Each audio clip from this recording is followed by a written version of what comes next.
Abijam began to rule over Judah in the 18th year of Jeroboam's reign in Israel. He reigned in Jerusalem 3 years. His mother was Maacah, the daughter of Absalom. He committed the same sins as his father before him, and his heart was not right with the Lord his God as the heart of his ancestor David had been.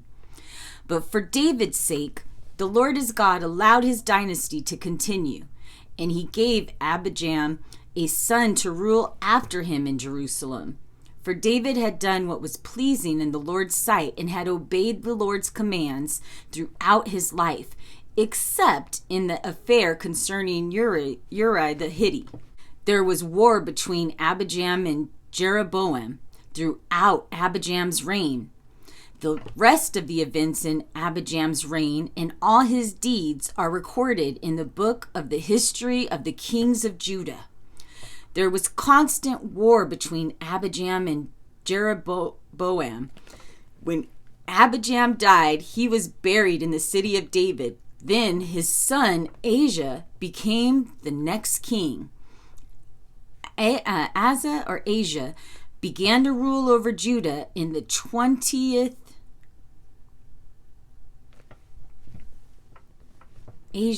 Asa began to rule over Judah in the 20th year of Jeroboam's reign in Israel.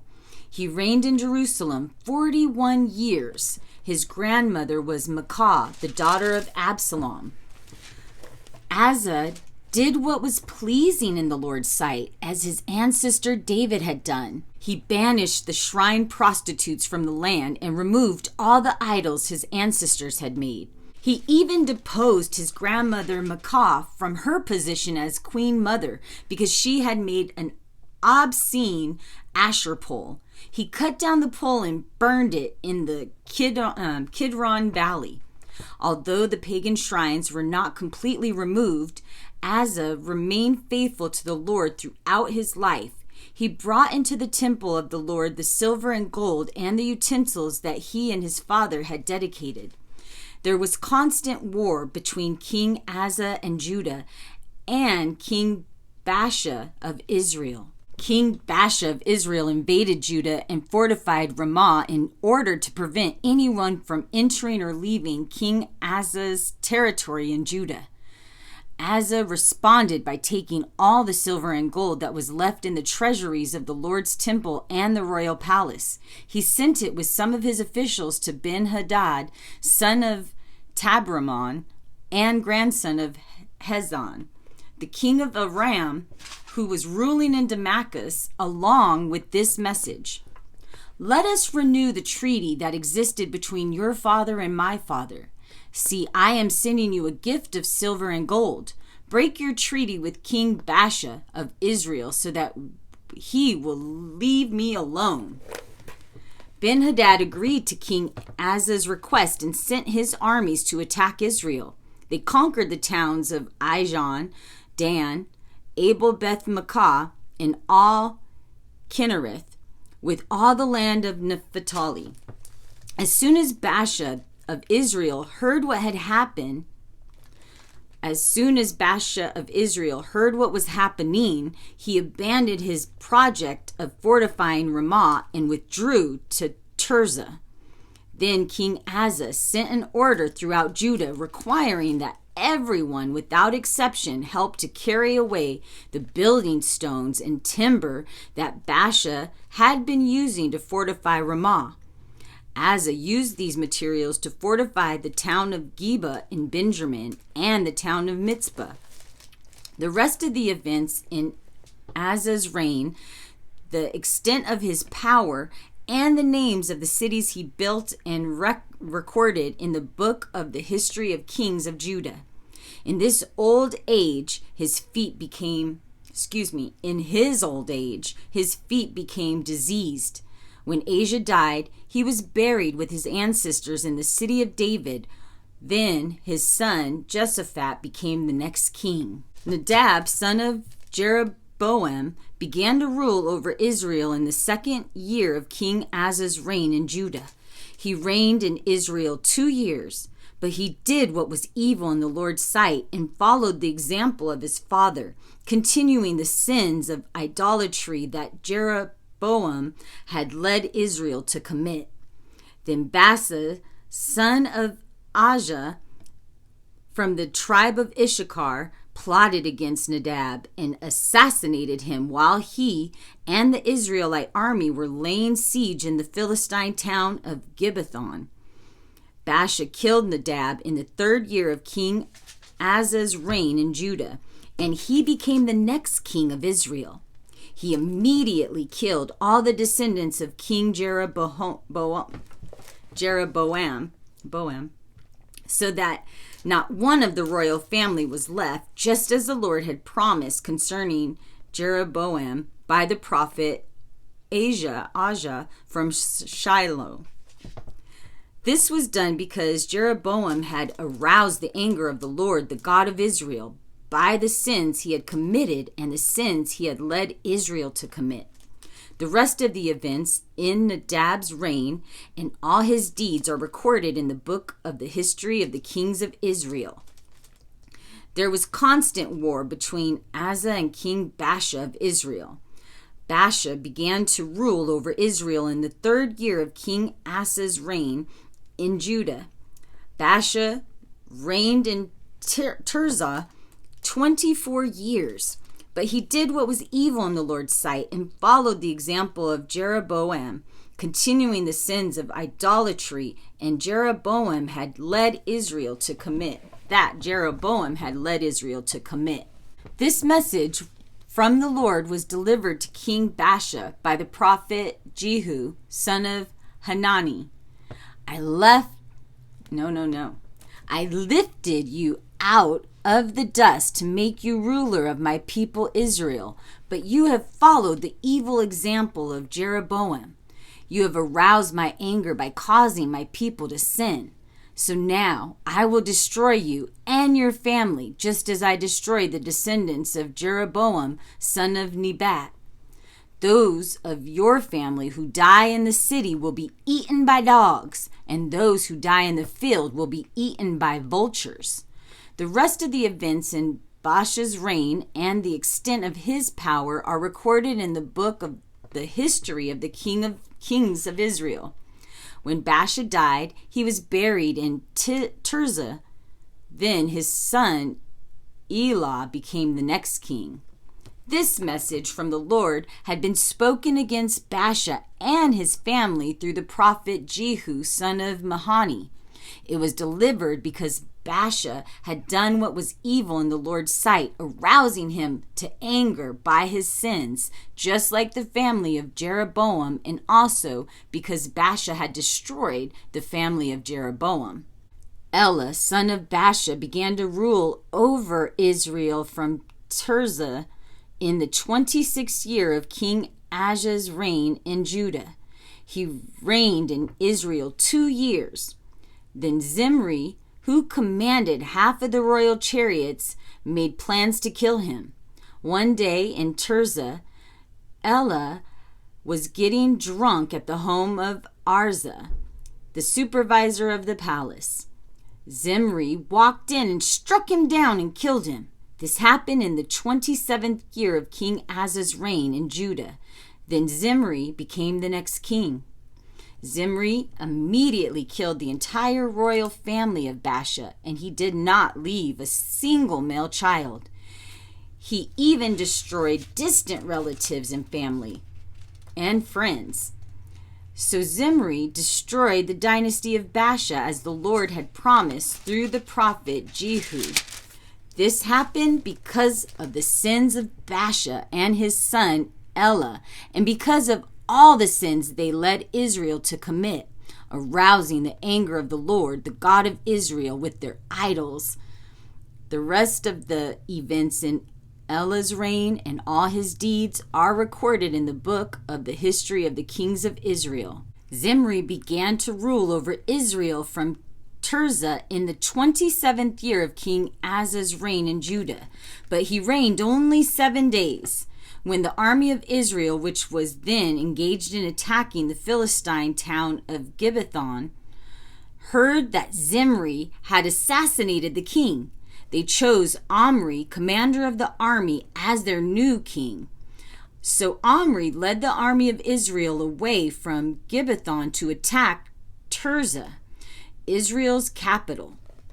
When Zimri saw that the city had been taken, he went into the citadel of the king's house and burned it down over himself and died in the flames.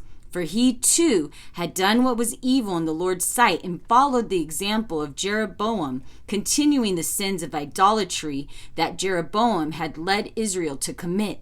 The rest of the events of Zimri's reign and his conspiracies are recorded in the book of the history of the kings of Israel. But now the people of Israel were divided into two groups. Half the people tried to make Tibni, son of Ginath, their king, while the other half supported Omri. But Omri's supporters defeated the supporters of Tibni, son of Ginath. So Tibni was killed, and Omri became the next king. Omri began to rule over Israel in the 31st year of King Asa's reign in Judah. He reigned 12 years in all, 6 of them in Tirzah. Then Omri bought the hill now known as Samaria from its owner, Shemer, for 150 pounds of silver. He built a city on it and called the city Samaria in honor of Shemer. But Omri did what was evil in the Lord's sight, even more than any of the kings before him. He followed the example of Jeroboam, continuing the sin of idolatry that Jeroboam had led Israel to commit. Thus, he aroused the anger of the Lord, the God of Israel. The rest of the events in Omri's reign, the extent of his power and all his deeds, are recorded in the book of the history of the kings of Israel. When Omri died, he was buried in Samaria. Then his son Ahab became the next king. Ahab, son of Omri, began to rule over Israel in the 38th year of King Asa's reign in Judah. He reigned in Samaria 22 years, but Ahab did what was evil in the Lord's sight, even more than any of the kings before him. And as though it were not enough to live like Jeroboam, he married Jezebel, the daughter of King Ethabal of the Syrians, and he began to worship Baal. First, he built a temple and an altar for Baal in Samaria. Then he set up an Asher pole. He did more to arouse the anger of the Lord, the God of Israel, than any of the other kings of Israel before him. It was during his reign that Hiel, a man from Bethel, rebuilt Jericho. When he laid the foundations, his oldest son, Abiram, died, and then he finally completed it by setting up the gates. His youngest son, Segub, died. This all happened according to the message from the Lord concerning Jericho spoken by Joshua, son of Nun. Now Elijah, who was from Tishbe in Gilead, told King Ahab, "As surely as the Lord, the God of Israel, lives, the God whom I worship and serve, there will be no dew or rain during the next few years unless I give the word." Then the Lord said to Elijah, "Go to the east and hide by Kerith Brook, at a place east of where it enters the Jordan River. Drink from the brook and eat what the ravens bring you, for I have commanded them to bring you food." So Elijah did as the Lord had told him and camped beside Kerith Brook. The ravens brought him bread and meat each morning and evening, and he drank from the brook. But after a while the brook dried up, for there was no rainfall anywhere in the land. Then the Lord said to Elijah, "Go and live in the village of Zarephath, near the city of Sidon. There is a widow there who who will feed you. I have given her my instructions." So he went to Zarephath. as he arrived at the gates of the village, he saw a widow gathering sticks, and he asked her, "Would you please bring me a cup of water?" As she was going to get it, he called to her, "Bring me a bite of bread too." But she said, "I swear by the Lord your God that I don't have a single piece of bread in my house, and I have only a handful of flour left in the jar and a little cooking oil in the bottom of the jug. I was just gathering a few sticks to cook this last meal, and then my son and I will die." But Elijah told her, "Don't be afraid. Go ahead and cook that last meal, but bake me a little loaf of bread first. Afterward, there will still be enough food for you and your son. For this is what the Lord, the God of Israel, says. There will always be plenty of flour and oil left in your containers until the time when the Lord sends rain and the crops grow again." So she did as Elijah said, and she and Elijah and her son continued to eat from her supply of flour and oil for many days. For no matter how much they used, there was always enough left in the container, just as the Lord had promised through Elijah. Amen. Sometime later, the woman's son became sick. He grew worse and worse, and finally he died. She said to Elijah, "O man of God, what have you done to me? Have you come here to punish my sins by killing my son?" But Elijah replied, "Give me your son." And he took the boy's body from her, carried him up to the upper room where he lived, and laid the body on his bed. Then Elijah cried out to the Lord, "O Lord, my God, why have you brought tragedy on this widow who has opened her home to me, causing her son to die?" And he stretched himself out over the child 3 times and cried out to the Lord, "O Lord, my God, please let this child's life return to him." The Lord heard Elijah's prayer, and the life of the child returned, and he came back to life. Then Elijah brought him down from the upper room and gave him to his mother. "Look, your son is alive," he said. Then the woman told Elijah, "Now I know for sure that you are a man of God, and that the Lord truly speaks through you." Amen. And that was 17. Guys, was that the first resurrection? Like not resurrection from Jesus, but the first. Is that the first one? I feel like that's the first one I read about. How freaking cool is that? It was written. He said, "Scatter the seed." He told us, "Walk by faith and we won't lack a thing. Pray without ceasing."